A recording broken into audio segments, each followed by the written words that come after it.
Gracias, mi amor. Dios te bendiga. Gracias. ¿Cómo estamos? ¿Bien?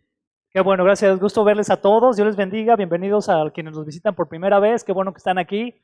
Nos da mucho gusto que nos acompañen y esperamos en Dios que reciban mucha bendición por parte del Señor, todos los que estamos aquí. Amén.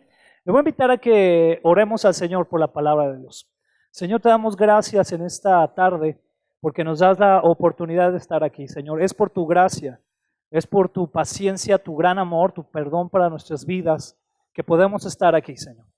Te doy gracias por cada uno de mis hermanos que están aquí presentes y te quiero pedir, Señor, que en el nombre de Jesús tú prepares nuestros corazones para recibir tu palabra, Señor, de tal forma que transforme nuestra mente, transforme nuestra vida, nuestras acciones, para que podamos honrarte y glorificarte a ti, Señor, en cada una de las áreas de nuestra vida. Gracias, Señor, porque nos permites reunirnos con libertad. Te pedimos, Señor, que tú estés con nosotros, Padre, en el nombre de Jesús. Y todos decimos, amén. Gloria a Dios, amén. Muy bien. El día de hoy vamos a continuar con esta temática que estamos tomando sobre Esteban. ¿Recuerdan que estamos hablando de Esteban?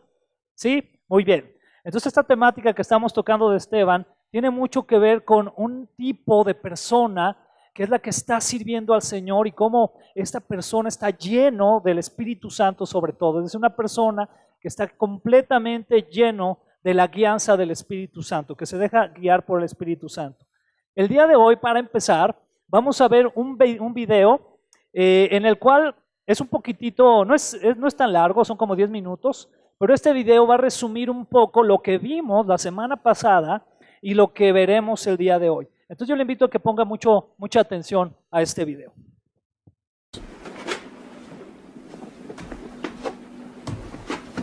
En aquellos días, el número de los discípulos se incrementó.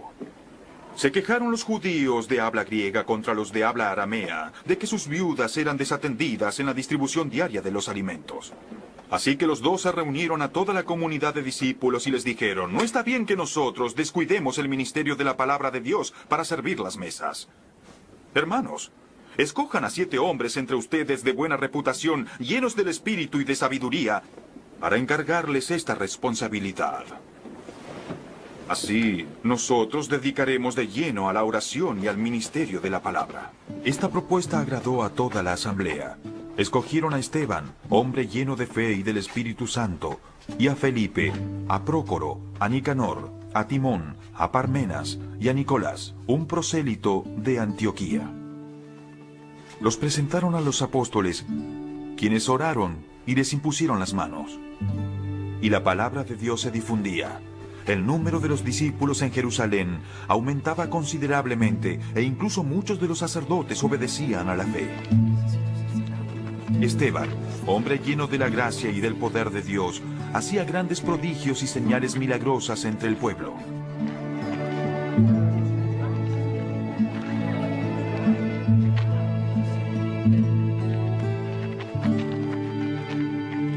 Con él discutieron ciertos individuos de la sinagoga llamada de los Libertos, donde había judíos de Cirene y de Alejandría, de Cilicia y de la provincia de Asia. Como no podían hacer frente a la sabiduría ni al espíritu con que hablaba Esteban, instigaron a unos hombres a decir: hemos oído a Esteban blasfemar contra Moisés y contra Dios.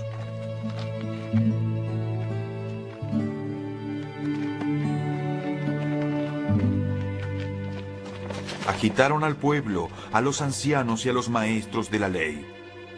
Aprendieron a Esteban y lo llevaron ante el consejo.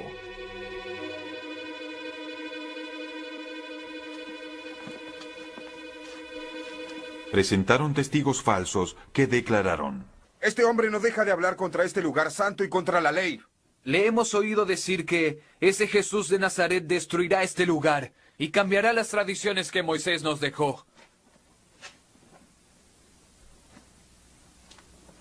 Todos los que estaban sentados en el consejo fijaron la mirada en Esteban y vieron que su rostro se parecía al de un ángel. Luego el sumo sacerdote preguntó: ¿las acusaciones son ciertas? Él contestó: Hermanos y padres, escúchenme. El Dios de la gloria se apareció a nuestro padre Abraham cuando éste aún vivía en Mesopotamia, antes de radicarse en Harán. Deja tu tierra y a tus parientes, le dijo Dios, y ve a la tierra que yo te mostraré. Salió de la tierra de los caldeos y se estableció en Harán. Desde allí, después de la muerte de su padre, Dios lo trasladó a esta tierra donde ustedes viven ahora. No le dio herencia alguna en ella, ni siquiera donde plantar el pie. Pero Dios le prometió dársela en posesión a él y a su descendencia, aunque Abraham no tenía ni un solo hijo todavía. De modo que Dios le dijo así: tus descendientes serán extranjeros en tierra extraña, donde serán esclavizados y maltratados durante 400 años. Pero yo los castigaré, sea cual sea la nación que los esclavice, y luego tus descendientes saldrán de esa tierra y me adorarán en este lugar. Hizo con Abraham el pacto que tenía por la circuncisión. Así, cuando Abraham tuvo su hijo Isaac, lo circuncidó a los 8 días de haber nacido. E Isaac fue el padre de Jacob, y Jacob de los 12 patriarcas. Por la envidia de ellos vendieron a José como esclavo, quien fue llevado a Egipto, pero Dios estaba con él, y lo libró de todas sus desgracias. Le dio a José sabiduría para ganarse el favor del faraón, rey de Egipto, que lo nombró gobernador del país y del palacio real. Hubo entonces un hambre que azotó a todo Egipto y a Canaán, causando sufrimiento, y nuestros antepasados no encontraban alimentos. Al enterarse Jacob de que había comida en Egipto, mandó allí a nuestros antepasados en una primera visita. En la segunda visita, José se dio a conocer a sus hermanos, y el faraón supo del origen de José. Después de esto, José mandó llamar a su padre Jacob y a toda su familia, 75 personas en total. Bajó entonces Jacob a Egipto, y allí murieron él y nuestros antepasados. Sus restos fueron llevados a Siquén y puestos en el sepulcro que Abraham había comprado a los hijos de Hamor en Siquén a un buen precio. Cuando era el tiempo de que Dios cumpliera la promesa a Abraham, el pueblo crecía y se multiplicaba en Egipto. Por aquel entonces subió al trono de Egipto un nuevo rey que no sabía nada de José. Este rey usó artimañas con el pueblo y oprimió a nuestros antepasados, obligándolos a dejar abandonados a sus hijos recién nacidos para que murieran. En aquel tiempo nació Moisés y fue agradable a los ojos de Dios. Por 3 meses se crió en la casa de su padre, y al quedar abandonado, la hija del faraón lo adoptó y lo crió como a su propio hijo. Así Moisés fue instruido en toda la sabiduría de los egipcios, y era poderoso en palabra y en obra. Cuando cumplió 40 años, Moisés tuvo el deseo de allegarse a sus hermanos israelitas. Al ver que un egipcio maltrataba a uno de ellos, acudió en su defensa y lo vengó matando al egipcio. Moisés suponía que sus hermanos reconocerían que Dios iba a liberarlos por medio de él, pero ellos no lo comprendieron así. Al día siguiente Moisés sorprendió a 2 israelitas que estaban peleando. Trató de reconciliarlos diciéndoles: ustedes son hermanos, ¿por qué quieren hacerse daño? Pero el que estaba maltratando al otro empujó a Moisés y le dijo: ¿y quién te nombró a ti gobernante y juez? ¿Acaso quieres matarme a mí como mataste ayer al egipcio? Al oír esto, Moisés huyó a Madián. Allí vivió como extranjero y tuvo 2 hijos. Pasados 40 años, un ángel se le apareció a Moisés en las llamas de una zarza que ardía en el desierto cercano al monte Sinaí. Cuando lo vio, se asombró de lo que él veía. Al acercarse para observar, oyó la voz del Señor: yo soy el Dios de tus antepasados, el Dios de Abraham, de Isaac y de Jacob. Moisés se puso a temblar de miedo y no se atrevía a mirar. Le dijo el Señor: quítate las sandalias, porque estás pisando en tierra santa. Ciertamente he visto la opresión que sufre mi pueblo en Egipto. Los escuché quejarse, así que he descendido para librarlos.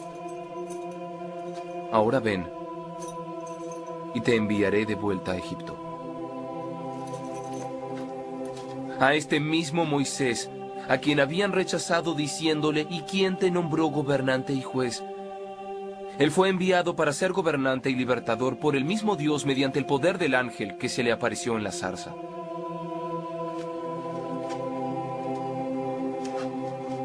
Él los sacó de Egipto, haciendo prodigios y señales milagrosas, tanto en la tierra de Egipto como en el Mar Rojo y en el desierto durante 40 años. Este es Moisés que les dijo a los israelitas, Dios hará surgir un profeta como yo de entre sus hermanos. Él estuvo en la asamblea en el desierto, con el ángel que le habló en el monte Sinaí, y con los antepasados, y recibió palabras de vida para nosotros. Los antepasados no quisieron obedecer, sino que lo rechazaron.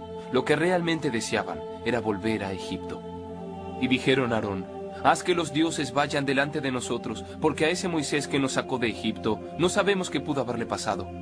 Entonces se hicieron un ídolo en forma de becerro.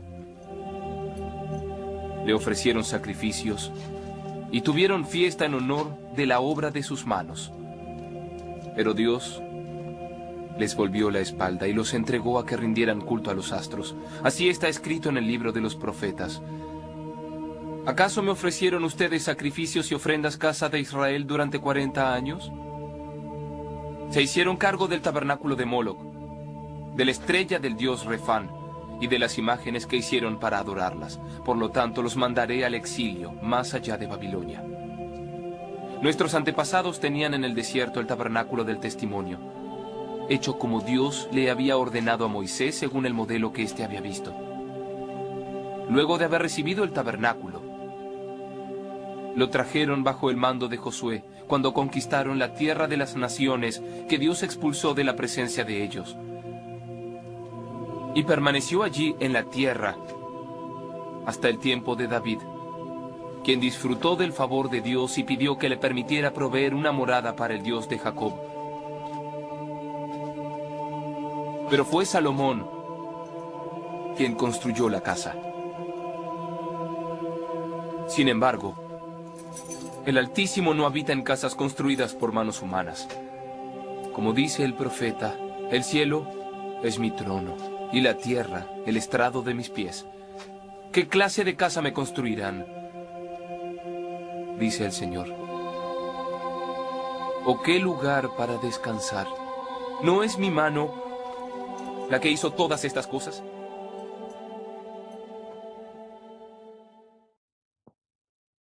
Wow, qué discurso, ¿verdad? ¿Qué le parece? Ese es el discurso de un hombre que servía en la iglesia sirviendo las mesas. No estaba en la alabanza, ¿verdad? No era el predicador, el pastor. Era el hombre que servía mesas. Y aquí hay algo muy interesante porque la palabra nos hace ver que realmente para estar en ese momento, en el Espíritu Santo, en ese momento de Dios, se necesita lo que hablamos la semana pasada. ¿Qué se necesita? Ser lleno del Espíritu Santo, ser lleno de gracia, lleno de sabiduría, lleno del poder de Dios. Y esas eran características que tenía Esteban. ¿Cuántos recuerdan que hablamos de esto la semana pasada? Amén. Características de Esteban. Fíjense muy bien, lleno del Espíritu Santo, lleno de gracia, lleno de sabiduría y lleno del poder de Dios. ¿Alguno de nosotros alguna vez nos hemos puesto a pensar que si alguien en el trabajo, en donde vivimos, donde nos movemos, se pusiera en contra de nosotros por cuestiones teológicas, bíblicas, que nosotros obviamente defendemos la palabra del Señor porque creemos que es la palabra de verdad? ¿Cuántos de los que estamos aquí honestamente podríamos dar un discurso como este que dio Esteban? Qué impactante, ¿no? O sea, la forma en que lo da, el orden, la elocuencia en que lo da, y es algo que no venía directamente de él, sino que venía por medio del Espíritu Santo. Qué tremendo, de veras. O sea, yo lo veo y me impacta y me reta y me hace pensar qué tanto estoy yo lleno del Espíritu de Dios como para tener esta autoridad que el Señor nos habla. Ahora, la semana pasada yo les preguntaba, ¿verdad? Y nos preguntábamos todos, ¿cuántos de aquí, bueno, yo sé que varios estamos sirviendo, pero ¿cuántos de aquí, por ejemplo, anhelarían o anhelan servir al Señor en alguna área? ¿Cuántos de aquí? A ver, levante la mano. Sí, sin miedo. Ok, muy bien. Pues para que podamos servir al Señor de una manera como Esteban, es importante entonces que reunamos estos requisitos. ¿Cuáles son? Ser llenos del Espíritu Santo, que decíamos que quiere decir en todas las áreas, dejarnos guiar por el Señor, ser llenos de su gracia, de su favor, ser llenos de sabiduría, es decir, de esa palabra del Señor, esa palabra de conocimiento que encontramos en la Biblia, y ser llenos del poder de Dios, que va también junto, ¿verdad?, con el ser lleno del Espíritu Santo. ¿Cuántos dicen amén? Se necesita ser un hombre lleno del Espíritu Santo para actuar como Esteban. Entonces, yo quiero el día de hoy, hermano, hablarle básicamente de 4 aspectos que encontramos en Esteban en este discurso. La semana que entra vamos a ver la parte final de lo que la palabra nos relata acerca de Esteban, pero el día de hoy vamos a ver 4 aspectos en los cuales encontramos cómo es que nosotros podemos adaptar ese estilo de vida de Esteban a nuestra vida como servidores. ¿Qué es lo primero que encontramos? Encontramos que Esteban responde con gran conocimiento de la palabra de Dios. ¿Eso quiere decir que era lleno de qué? Así es, lleno de sabiduría. ¿Cuántos de aquí leyeron la palabra en la semana? ¿Ha leído su Biblia? Qué bueno que la está leyendo. ¿Cuántos de aquí podemos decir que diariamente, es decir, el lunes, martes, miércoles, jueves, viernes y sábado, leímos un momento la palabra? No es un asunto religioso, no es un asunto de que si usted lee la palabra va a estar mejor delante de Dios, ¿verdad? Sabemos que estamos bien delante de Dios por el sacrificio de Jesús, la sangre que Él derramó, ¿verdad? Ese sacrificio en la cruz del Calvario. Pero para ser llenos de sabiduría necesitamos conocer las Escrituras. A veces pensamos que por ver canales cristianos ya vamos a llenarnos del conocimiento. Yo no digo que esté mal, lo digo con mucho respeto. Pero si usted primeramente, antes de ver un canal cristiano, en la televisión, en el YouTube, en el internet, donde sea, usted se genera la disciplina de ir a las Escrituras, a la Biblia diariamente, en oración, en meditación, etcétera, le aseguro que por la gracia del Señor, usted va a ser lleno de sabiduría. ¿Cuántos creen esto? A veces estamos esperando palabras de Dios, estamos esperando profetas de Dios, estamos esperando grandes conferencistas de Dios, cuando la sabiduría de Dios ya está ahí impresa. Pero usted y yo tenemos que tomar ese tiempo. ¿Cuántos dicen amén? A ver, lo veo muy serio el día de hoy. ¿Cómo estamos? ¿Bien? Ok, muy bien, por allá están muy bien los de aquel lado. ¿Verdad que bueno? Me da gusto. Es importante que vayamos a las Escrituras, que conozcamos las Escrituras. Y no lo digo solamente yo. Dice la palabra en 2 de Timoteo, capítulo 3, versículo 16. Dice, toda la Escritura, ¿cuál? Toda la Escritura es inspirada ¿por quién? Y dice que es útil para enseñarnos. ¿Qué es lo que va a hacer la palabra? Nos va a enseñar. Y dice, y para enseñarnos lo que es verdad. ¿Cuántos de aquí quieren conocer lo que es verdad? La palabra de Dios se lo va a enseñar, se lo va a mostrar. Y dice también, y para hacernos ver lo que está mal en nuestra vida. ¿Cuántos dicen amén? Esa parte no nos gusta a veces mucho. Porque queremos ir a las Escrituras y queremos llenarnos de puras promesas, ¿va? De todo lo bonito. Ay, sí, ay, ese sí. Pero cuando Dios dice algo, esto no quiero que lo hagas, entonces, ay, me lo brinco la hoja. Y no lo leemos. Pero dice que también para hacernos ver lo que está mal en nuestra vida. ¿Sabe que la Biblia es un espejo? Porque nos muestra nuestra condición. A mí me sigue, continúa mostrándome mi condición. Yo cuando voy a la palabra y veo y me habla el Señor me hace ver, mira, tú estás así, como menciona aquí. Entonces necesitas corregir. Necesitas ver que eso está mal en tu vida. Y esto es la palabra. Por lo tanto, nos corrige cuando estamos equivocados y nos enseña a hacer ¿qué? ¿Cuántos de aquí anhelamos realmente hacer lo correcto delante de Dios? ¿Le digo un secreto? Vaya a la Escritura. No necesita tantos seminarios y cosas de motivación, ¿verdad? Y que usted puede y échele ganas. Vaya a la Escritura. Si usted quiere hacer lo correcto en la vida, vaya a la palabra de Dios. Y vemos aquí en Esteban entonces que él estaba lleno de sabiduría. ¿Nos quedaría alguna duda de que estaba lleno de sabiduría después de este discurso que él da? A mí no me queda ninguna duda, ¿eh? Qué tremendo discurso. O sea, lo da en un orden impresionante e iba dando verdades muy profundas. Nos tomaría mucho tiempo analizar el por qué Esteban mencionó lo que mencionó. Tenía un objetivo, no era nada más porque sí, no era solamente para demostrar lo que sabía. Ahí les estaba dando una lección a sus acusadores y a los religiosos en cuestión de qué estaban haciendo, no solo con él, sino con el pueblo en general que estaba decidiendo seguir a Cristo. Es lo que les estaba diciendo Esteban. Y todos seguramente estaban maravillados de ver que un hombre que servía las mesas en el grupo de estos cristianos les hablaba de esa manera.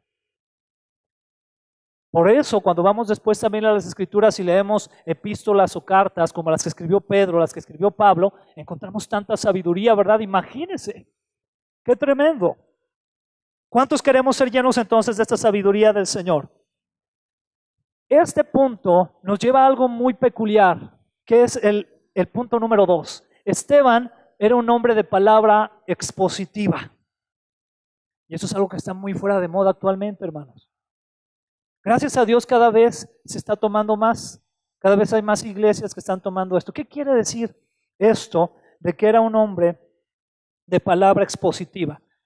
Mire, lo digo también con mucho respeto, pero lo digo porque yo quiero, hermano, que usted y yo crezcamos en el conocimiento de la palabra de Dios. ¿Está de acuerdo? Pero a veces hay predicaciones donde llega una persona, le dice un versículo de la Biblia y de eso hace una disertación. Eso es débil. Porque se expone obviamente una parte muy pequeña de la palabra, pero no hay un fondo contextual donde le digan, mira, ¿qué es lo que dice antes de este verso? ¿Qué es lo que dice después? ¿Cómo se cruza estos versículos o la referencia a este versículo con otros versículos? Y finalmente, ¿cómo se aplica? ¿Qué quiere decir que Esteban era un hombre de palabra expositiva? Yo le voy a decir esto. En el discurso de Esteban, ¿usted nota que Esteban habló algo de sí? Que ha dicho dentro de su discurso, por eso yo cuando levanté, como en el video, ¿verdad? Ahí muestra el video, es un ejemplo. Por eso yo cuando levanté a la niña, ¿verdad? En el nombre de Jesús. ¿Usted menciona que dijo algo así Esteban? ¿Qué usó Esteban? La escritura, la palabra. Cada día más y más debemos de acostumbrarnos a apegarnos más y más a la palabra. Obviamente hay una parte también de testimonio que es de bendición, no quiero decir que no se use, pero aquí vemos como el ejemplo ideal de lo que es exponer la palabra de Dios. Qué impactante es este aspecto que encontramos en Esteban.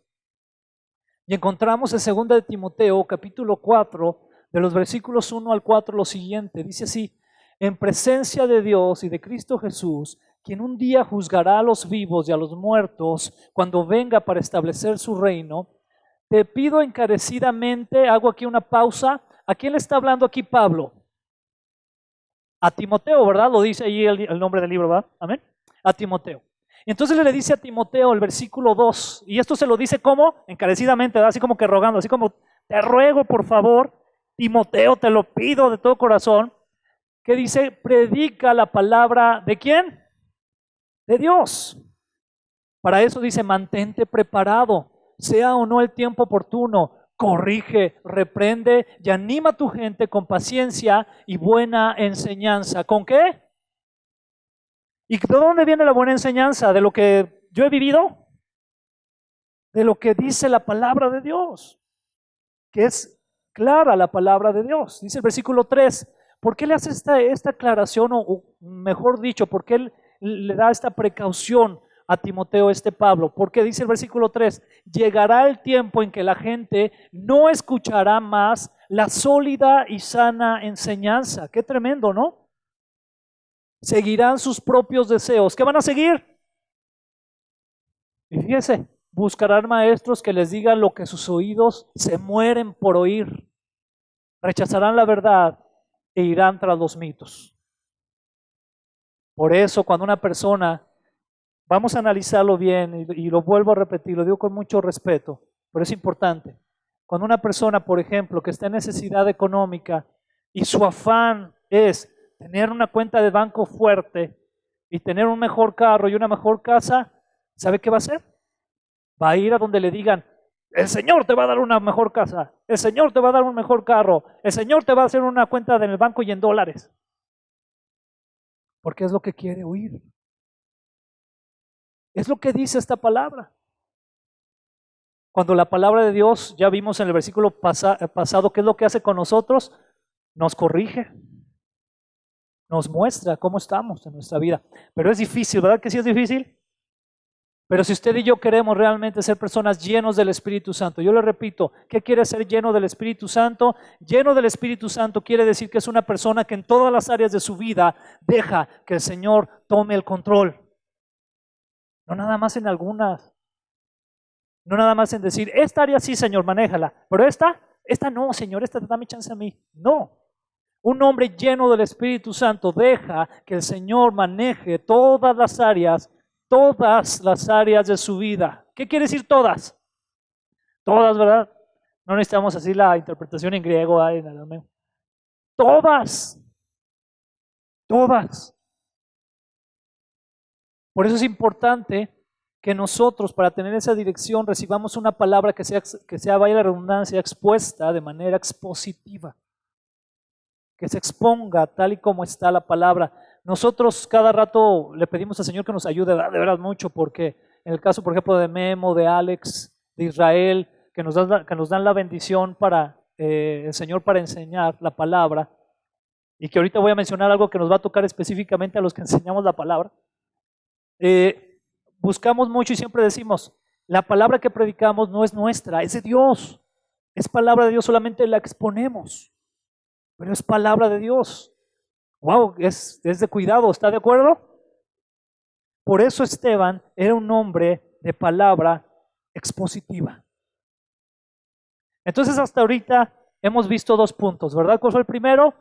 Que Esteban responde con gran conocimiento de la palabra de Dios, eso quiere decir que era lleno de sabiduría. Y el segundo punto es que Esteban era un hombre de palabra expositiva. Vamos al punto número 3. ¿Qué es lo que hace entonces en este contexto de dar la palabra expositiva a Esteban? Esteban da ejemplos de los hombres citados, ahí me equivoqué yo, perdón, ejemplos de los hombres citados directamente de la palabra. ¿Qué ejemplos usó Esteban entonces? Lo que estaba en la palabra. Los mejores ejemplos que podemos poner cuando testificamos de Cristo son los ejemplos de vida de hombres y mujeres descritos en la palabra de Dios.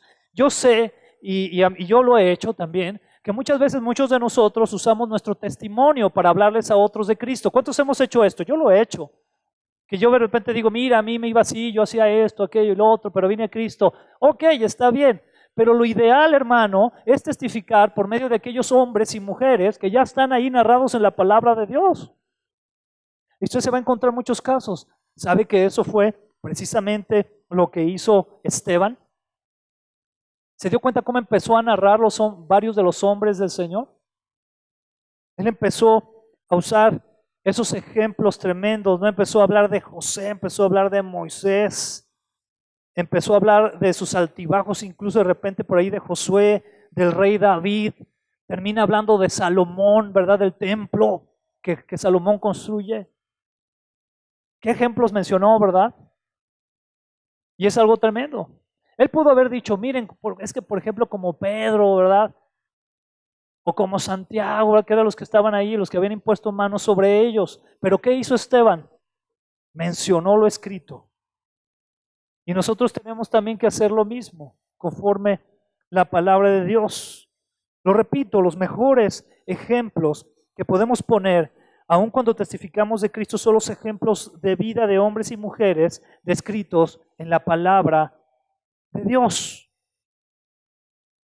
Y esto nos lleva a un versículo muy impactante que es de Santiago capítulo 3, versículos del 1 al 12. Y dice lo siguiente: amados hermanos, fíjense qué tremendo. ¿Estamos aquí los que enseñamos? ¿Amén? ¿Sí? No los escucho. ¿Cuántos de aquí enseñan palabra? ¿Amén? Dice, amados hermanos, no muchos deberían llegar a ser maestros de la iglesia. Ay, caray. Ya sé como que, a ver, ¿cómo puede ser, verdad? Pues si todos queríamos, ¿verdad?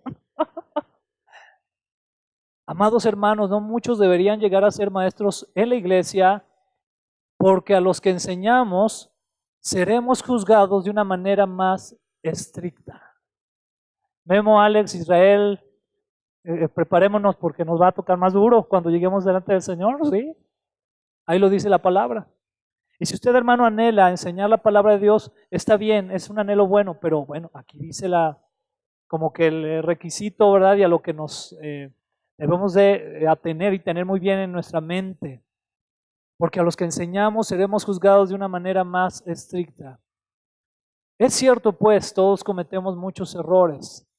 Pues si pudiéramos dominar la lengua, seríamos perfectos, capaces de controlarnos en todo sentido. Y aquí encontramos un versículo que ha sido sacado de su contexto. Fíjense qué interesante, ¿eh? Porque a veces hablamos de la lengua y usamos este versículo, ¿no? Que es que hablamos de más, ¿verdad? Es que no sea hermano, no sea chismoso, porque la lengua es esto y aquello y lo otro. Mire, voy a seguir leyendo. Dice, podemos hacer que un caballo vaya donde queramos si le ponemos un pequeño freno en la boca. También un pequeño timón hace que un enorme barco gire a donde desee el capitán, por fuertes que sean los vientos. De la misma manera, la lengua es algo pequeño que pronuncia grandes discursos. ¿Qué pronuncia? Dice, así también una sola chispa puede incendiar todo un bosque. De todas las partes del cuerpo, la lengua es una llama de fuego, es un mundo entero de maldad que corrompe todo el cuerpo. Puede incendiar toda la vida porque el infierno mismo la enciende. Qué palabra, ¿verdad? Y yo sé que muchos, cuando vemos este versículo, nos acordamos de los hermanos chismosos, ¿no? Ay, es que la lengua, hermano, no seas chismoso, porque acuérdate que la lengua, ¿verdad? Y empezamos a, les tengo una noticia. El enfoque contextual de este versículo es para los que predicamos. Duro, ¿verdad? A mí me dio miedo. Dije, wow. ¿Sabe por qué? Porque a veces podemos decir algo de más que no esté conforme a la palabra de Dios y cuidado, ¿verdad? De veras, o sea, debemos de temer esta palabra. Porque es a lo que se refiere, ese grande incendio o el guiar ese gran barco tiene que ver con cómo compartimos la palabra de Dios, cómo la predicamos. Wow, también los maestros que enseñan en la dominical, ¿verdad? Los que enseñan en los jóvenes, a las mujeres. Esta es una palabra que debemos de tener mucho en nuestro corazón. Los que enseñamos de alguna otra manera otro tipo también de mensajes que llevan valores bíblicos. ¿Por qué? Porque ahí lo que digamos puede afectar o puede bendecir. ¿Se fija por qué es importante que estudiemos la palabra? Porque es importante que no nada más lleguemos y digamos lo que sentimos, porque cuidado que podemos encender un gran bosque. Tenemos que tener cuidado. ¿Y sabe qué fue lo que hizo Esteban al exponer este discurso? Tuvo cuidado, hermano. Él pudo haber hablado mucho de sí porque dice la palabra en versículos anteriores, en el capítulo 6, que hizo, ¿qué prodigios hizo? ¿Se acuerda? Grandes prodigios, maravillosos prodigios hacía.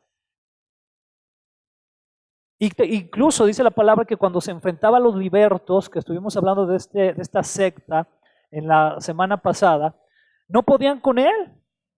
Porque seguramente Esteban, que era lleno de sabiduría de Dios, les hablaba palabra de Dios. ¿Cuántos dicen amén? Era lo que él hacía. Vamos al cuarto punto. En la palabra encontraremos ejemplos que se aplican perfectamente a nuestra connotación cultural con el fin de testificar de Cristo. ¿Por qué es esto importante? Le voy a leer por qué. Así como Esteban se apoyó en la palabra para hablar de aspectos que culturalmente eran relevantes para los judíos y llevarlos así a escuchar de Jesús, porque esto fue lo que hizo Esteban. ¿En qué idioma les habló a los religiosos de ahí? En lo que ellos conocían. ¿Sabe qué era lo que ellos conocían? La Torá, que tiene que ver con la ley. Y les habló de esto. Se situó en este nivel cultural de ellos. Usted y yo con la palabra podemos hacer lo mismo. Usted puede ir, por ejemplo, en varios libros de la palabra, encontramos sobre todo mucho en las cartas de Pablo, ejemplos muy claros que se aplican a nuestra vida como gentiles. ¿Cuántos de aquí somos gentiles? Pues sí somos gentiles, no hemos sido redimidos, pues somos gentiles. O alguno de aquí nació judío. ¿verdad? Que haya estado ahí en toda la celebración. No, somos gentiles. Hemos sido atraídos al Señor por medio de su gracia y de gentiles hemos sido hechos sus hijos. Pero Pablo fue un hombre de Dios que fue levantado para hablarnos a los ¿qué? Entonces cuando usted lee, por ejemplo, Timoteo, Corintios, etcétera, etcétera, eso nos toca mucho a nosotros. Se apega mucho a nuestra cultura. También nosotros entonces en la actualidad podemos tomar pasajes con connotaciones culturales que nos llevan al tema principal. ¿Cuál es el tema principal, hermano? Jesús. Cuando usted le pregunten de qué se trata la Biblia, ¿sabe qué tiene que decir? De Jesús. Aunque usted vaya al Antiguo Testamento, todo el Antiguo Testamento apunta directamente a Jesucristo. Se trata de Jesús. De eso habla. Desde Génesis, ¿verdad? Se anuncia la venida del Mesías. Entonces, en ese sentido, que Jesús es el tema principal, apunta hacia Él y hacia su obra redentora por nosotros. Toda la palabra siempre será de ejemplo y de alimento para nuestras vidas. Recordemos entonces que para llevar estos aspectos de nuestro discurso que testifica sobre nuestra fe en Cristo, siempre será importante tomar en cuenta la palabra de Dios completa, pero debemos entonces, y con esto vamos a ir cerrando, por ejemplo, aquí tenemos en el Antiguo Testamento los libros sapiensales, ¿verdad? ¿Cuáles son esos libros sapiensales en general, hermanos? Proverbios, Eclesiastés, Cantar de los Cantares, etcétera, que son libros que nos hablan mucho de nuestra vida. De hecho, le tengo una noticia. Pronto vamos a empezar a estudiar, si no me equivoco, el libro de Eclesiastés aquí en la iglesia, porque se aplica muchas verdades de nuestra vida y es importante que lo analicemos. Pero también en el Nuevo Testamento podemos encontrar ejemplos como las cartas a las iglesias que les mencionaba hace un momento, que pasaban por situaciones muy similares a las que siguen aconteciendo en la actualidad. ¿Qué le parece? Por eso será importante estudiar las Escrituras. ¿Cuántos lo creen? Sí, es importante que se nos quite esa flojera de estudiar las Escrituras. A veces podemos leer un montón de otras cosas, a veces podemos ver un montón de tele, estar metidos en el internet y lo menos que queremos hacer es abrir la Biblia. Por eso a veces somos cristianos derrotados. Hay medios cristianos, ¿verdad? Cristianos hambrientos, raquíticos, porque no tenemos palabra del Señor, no comemos palabra de Dios. Y por eso la iglesia a veces sufre tanto como sufre hoy en día y tiene tanta confusión y tantos problemas y pide a veces tanta consejería. ¿Por qué? Porque no busca la palabra de Dios. Cuando usted y yo somos ese tipo de persona, entonces recordamos esos aspectos que tenía Esteban. ¿Cuáles eran esos aspectos? Se los voy a repetir. Esteban era lleno ¿de qué? Del Espíritu Santo, lleno de gracia, lleno de sabiduría y lleno del poder de Dios. Voy a poner una vez más para terminar el ejemplo que usé la semana pasada. La semana pasada yo les decía que Esteban fue elegido precisamente ¿para qué? ¿Cuál era la función de Esteban? ¿Para qué lo eligieron? ¿Para qué impusieron manos en él y todo esto? ¿Para qué? ¿Para que hiciera qué? ¿Quién lo recuerda? Para servir las mesas. Y yo les decía la semana pasada que esto es como una aplicación similar a que si le pidiéramos a Israel que necesitamos una persona, a ver, todos volteen a ver ahí la tiendita, porque yo quiero que se imagine bien este aspecto. Ahí está Israel, Israel, levanta tu mano, ¿verdad? Muy bien, Israel. Ahí está el Coin Store, ¿verdad? Muy bien. Y que Israel dijera, necesito un hermano que me ayude aquí a vender los chicles y los dulces y todo.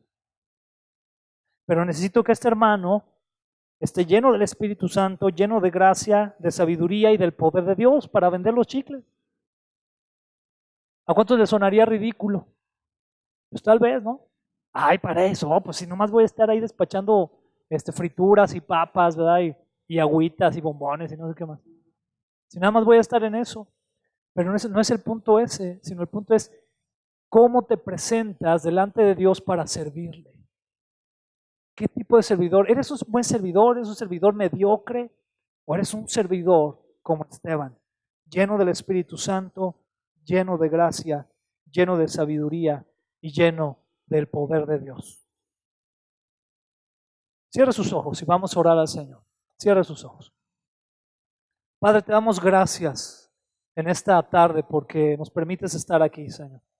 Te damos gracias, Señor, porque sabemos que es tu palabra, Señor, y no ninguna otra cosa la que nos guía, Señor. Tu palabra, Señor, nos ha mostrado la verdad, que es Jesucristo. Jesucristo es el camino, la verdad y la vida. Y nadie va a ti si no es por Jesucristo. Y lo que nos habla de ti es tu palabra, Señor. Padre, vemos este ejemplo de vida tan tremendo como lo fue Esteban. Un hombre lleno del Espíritu Santo, lleno de gracia, de sabiduría y del poder de Dios. Padre, cuánto anhelamos, Señor, ser hombres y mujeres llenos así, Señor, de tu presencia. Queremos servirte, Señor, pero muchas veces no queremos pagar el precio, Señor, de leer las Escrituras, de orar, de ayunar, de buscarte para hacerlo con esa llenura que necesitamos, Señor. Ayúdanos, por favor, Padre. Ayúdanos a ser llenos, Señor. Te rogamos, Señor, que en ese llamado que tú estás haciendo en nuestras vidas podamos entender que para servirte, Señor, de una manera poderosa, necesitamos dejar que tú llenes todas las áreas y aspectos de nuestra vida, Señor, y renunciar a todo aquello que nos estorba, incluso todas aquellas ideologías que no son bíblicas, aunque a veces se nos hayan enseñado incluso en la iglesia misma. Ayúdanos, por favor, Señor. Ayúdanos, te necesitamos, Padre. Gracias, Señor, te damos y te rogamos, Señor, que en el nombre de Jesús tú levantes hombres y mujeres que te podamos servir, Señor, con esas características de vida que tuvo Esteban, Señor. Ayúdanos, Padre. Sabemos que solamente con tu ayuda podremos lograrlo, Señor. Te damos gracias, Señor, en el nombre de Jesús. Amén.